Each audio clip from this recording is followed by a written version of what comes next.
అమ్మాయిలందరికీ నా సవాల్, మీ ఇన్స్టాగ్రామ్ ప్రొఫైల్లో మీరు ఎటువంటి ఫిల్టర్ లేకుండా ఫోటోలు పోస్ట్ చేసే దమ్ము మీకుందా? ఏంటి మీరు క్యూట్ గర్ల్సా, మేము యావరేజ్ నా కొడుకులు, అమ్మాయిలు ఎక్కడ క్యూట్గా ఉండరమ్మా, మా మగ నా కొడుకులు కరువులో ఉండి మీరు ఏదో ఎక్స్ట్రాడినరీగా కనిపిస్తున్నారు తప్ప, అంతేగాని అమ్మాయిలంతా కూడా above above above below average. మా మగ నా కొడుకులు ఈ మధ్యన కొంచెం కరువులో ఉండి బాలేదాన్ని కూడా మేము ఎంతో అందంగా పూజించుకుని అమ్మో మా లవర్ అలా ఉంది, మా లవర్ ఎలా ఉన్నది అనుకుంటాం. కానీ అంత ఎందుకు, మీ అమ్మాయిలు ఎవరైనా సరే నెలలో 4 సార్లు సెలూన్కి వెళ్ళకుండా, నెలలో 4 సార్లు మేకప్ వేయకుండా మీరు ఎప్పుడైనా సరే గడప దాటి బయటకు వచ్చిన రోజు ఉందా?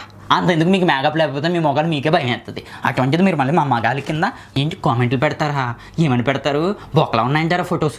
నీ ముఖం ఎప్పుడైనా సరే అర్థంలో చూసుకున్నాయంటారా? మా మగాడికి అంత ఎందుకు? ఎటువంటి ఫిల్టర్ లేకుండా, ఎటువంటి మేకప్ లేకుండా మేము వచ్చి కెమెరా ముందుకు వచ్చి మాట్లాడతాం. మీ అమ్మాయిలు అలా మాట్లాడగలుగుతారా? ఒకవేళ మీ అమ్మాయిలు నిజంగా మాట్లాడితే ముఖానికి ఫిల్టర్ వేసుకోవాలి, లేకపోతే ముఖం మీద మేకప్ వేసుకోవాలి. ఈ రెండు లేకుండా మీరు ఇన్స్టాగ్రామ్లో పోస్ట్ కాదు కదా, ఇక స్టోరీ కూడా పెట్టే సత్తా మీకు లేదన్నది నా ఒపీనియన్. నాదకే కాదు, మా మగజాతి ఆనిముచ్చు నుంచి నేను మీతో మాట్లాడుతున్నా. మీకు నిజంగా అది ఉంటే, ఆ ధైర్యం ఉంటే మీరు కింద కామెంట్ చేయండి. అంతే, ఏమొద్దు, బాయ్.